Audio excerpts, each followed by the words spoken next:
ഈ ആഴ്ച നോമിനേഷനെത്തിയ 8 മത്സരാർത്ഥികൾ, അവരിൽ പല മാറ്റങ്ങളും കഴിഞ്ഞ പ്രാവശ്യത്തെ അപേക്ഷിച്ച് ഒത്തിരിയുണ്ട്.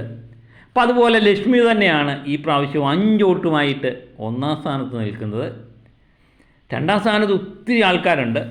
നമ്മുടെ അനുമോള് ഉണ്ട് 3 വോട്ടുകളുമായിട്ട്, നെവിന് 3 വോട്ട്, ആദില 3 വോട്ട്, നൂറയ്ക്ക് 3 വോട്ട്, മുനീൻ ഫാബുവിന് 3 വോട്ട്, ജിഫേലിന് 3 വോട്ട്, അങ്ങനെ ഒരുപിടി അംഗങ്ങൾ 3 വോട്ടുമായിട്ട് 2-ാം സ്ഥാനത്ത് വന്ന് നിൽക്കുകയാണ്. പിന്നെ എല്ലാ പ്രാവശ്യവും നോമിനേഷന് വരുന്ന ഒരു വ്യക്തി ഫാബു മോൻ ഈ പ്രാവശ്യവും നോമിനേഷന് വന്നിട്ടുണ്ട്. അങ്ങനെയാണ് നോമിനേഷൻ ലിസ്റ്റ് പൂർണ്ണമാകുന്നത്. കഴിഞ്ഞ പ്രാവശ്യം മത്സരിച്ച അനീഷ്, അതുപോലെ ഷാനവാഫ്, അക്ബർ, ആര്യൻ ആദ്യമായിട്ടാണെന്ന് തോന്നുന്നു നോമിനേഷനിൽ നിന്ന് രക്ഷപ്പെടുന്നത്. അങ്ങനെ ഇവരാരും ഈ പ്രാവശ്യം നോമിനേഷന് വന്നിട്ടില്ല.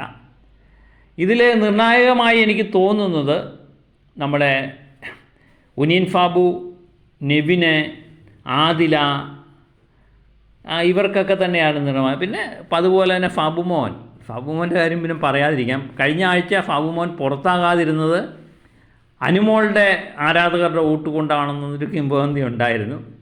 ഈ പ്രാവശ്യം ഫാബുമോൻ തരംഗം ആവർത്തിക്കുമോ ഇല്ലയോ എന്നുള്ളതാണ് നമ്മളിനി അറിയേണ്ടത്. ഫാബുമോൻ മാജിക്കാണ് കുറച്ച് നാളായിട്ട് നടക്കുന്നത്.